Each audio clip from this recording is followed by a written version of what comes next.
Good morning, students. Class 8, subject computer, and today's topic is the left part of Adobe Photoshop CC. In last class, we discussed about what is about Adobe Photoshop, what are the features of Adobe Photoshop. Here in this class, we are going to see how to create a new file in Photoshop. So, creating a new file in Photoshop. To create a new file in Photoshop, click on File tab and select New option. Using New Document dialog box, we can create documents using the selected templates from Adobe Stock. There are several categories of templates. Templates mean to say that the ready-made place platform where we can create our application. So these templates are half ready documents, only contents from customize from user side needed to add, and rest of all things such as theme and the patterns are already there.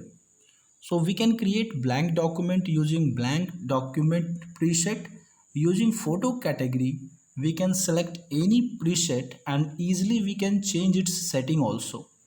Under setting option, we can do the text editing in an image, resolution setting, color mode settings, background contents, and lots of other features also we can do.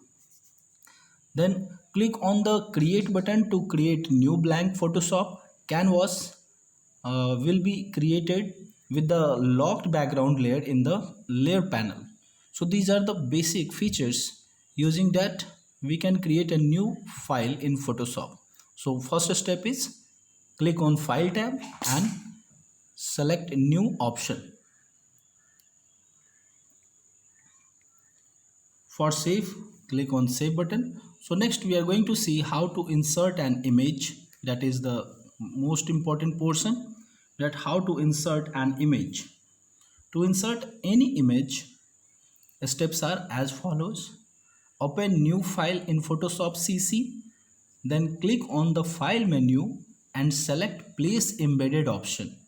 In place embedded window, browse any cell and select the image file that you want to insert and click on the place button. Image will appear in grid. Select your desired grid. Grid means in the rectangular boxes size. Select your desired grid image and drag it to the place within the canvas where you want to set. And after that we can enlarge the image by dragging its corner. Here we can rotate the image also. After that, just do save your image. For saving image, click on the file tab, save option. After that we can close also. See here, save option is given. After that, close option is given. How to close a file? Like all other application, click on the file menu and select the close option. The file will be closed.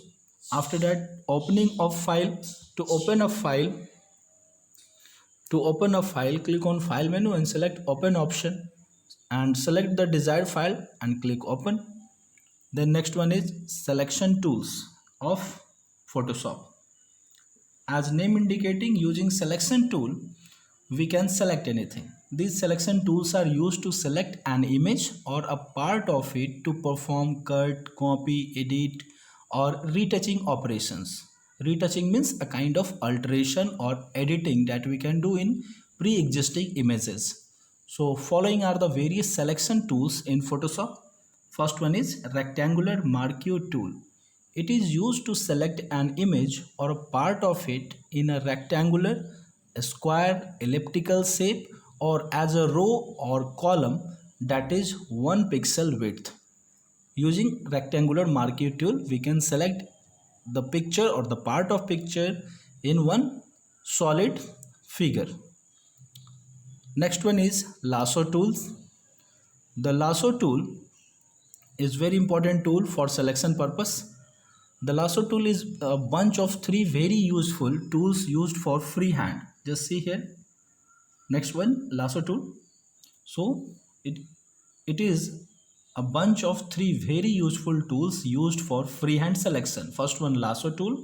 Second one is polygonal lasso tool, and third one is magnetic lasso tool.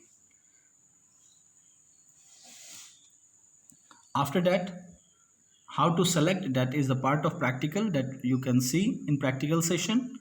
Here Next topic is the next tool is quick selection tool. Quick selection tool, this tool is used for quick selection. The quick selection tool is useful for selecting the parts of an image which requires great precision to reach. So with the help of quick selection tool, we can select that area of the image also that is very tough to select point by point. Next one is saying that magic wand tool. Magic wand tool, it is used to select the adjacent area of the same color in an image. On selecting the magic wand tool, the options bar display the following options. These are tolerance, anti-alias and contiguous. These are the three features, or we can say options of magic wand tool. So tolerance is varying between 0 to 255. This tolerance feature is determines the color range of the selected pixels. The higher the tolerance, wider will be the range of the selected pixels. So this is the first option that we can see in magic wand tool. Anti-alias produce a smooth wedge by partially filling the edge. And next one is contiguous. Contiguous options limit the selection of adjacent pixels only. While unchecking this option, all the pixels in the image within the same tolerance range will be selected. So these are the three options of magic wand tool that we can see using magic wand tool. So what is magic wand tool? It is also one quick selection tool or selection tool of Photoshop CC. Next tool is our move tool. As name indicating, we can move using this tool. Move and copy, two different things are there. This tool is used to drag a selected part of an image to a new location in the image.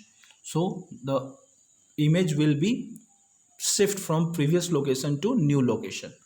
Next one is your cropping tool. So these all tools are the matter of practical. In your practical session, you can see the usage of all these tools. Next one is cropping tool. It is used to select a specified area that you want to focus on and remove the unwanted parts of everything outside the selected area of a picture. Simply where you want to focus that you can see, and rest of all unfocused area will be deleted using crop tool. Photoshop CC provides a variety of crop options in the options bar. These are perspective crop tools, slice tool, slice select tool. Once again, what are the features?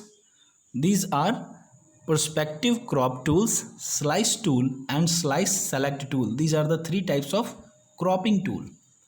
Next one is related to painting tools in Photoshop. Just see, common painting tools in Photoshop. Adobe Photoshop is basically an image editing and retouching software, but you can also create artworks by using different painting tools like gradient, paint bucket, 3D material drops and etc. So here it is discussing about first two, gradient tool. Gradient tool allow you to fill an area with a range of colors in a specified pattern.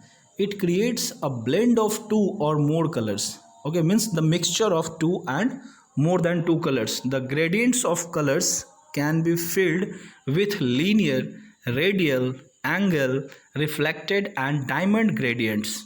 Next one is paint bucket tool.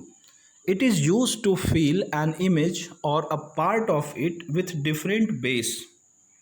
Okay, next one is paint bucket tool. It is used to fill an image or a part of it with different colors based on the tolerance for a range of colors. So here is the end of the chapter number 4, and I given the notes also. Using these notes you can make your note down these notes in your notebook. And after that, in previous session I was already given the objective answers of this chapter. Here is the recap of the chapter. Just see, Adobe Photoshop, popularly known as Photoshop, is graphics editing program developed by Adobe Systems Layer effects preserve the original state of an image while manipulating another version of it through another layer. Photoshop offers various panels that can be either grouped, stacked, or docked. These includes color panel, swatches panel, styles panel, tools panel, layers panel, adjustment panel, and history panel. The selection tools are used to select an image or a part of it to perform cut, copy, edit, and retouching operations.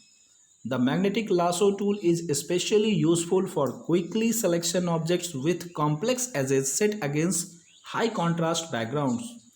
The crop tool is used to select a specified area that you want to focus and remove the unwanted parts outside the selected area of a picture. The move tool is used to drag a selected part of an image to a new location in the image. The gradient tool is used to fill an area with a range of colors in a specified pattern. So do the assignment given at the end of the chapter and focus in practical class. And that's all for this session. Have a good day everyone. Thank you.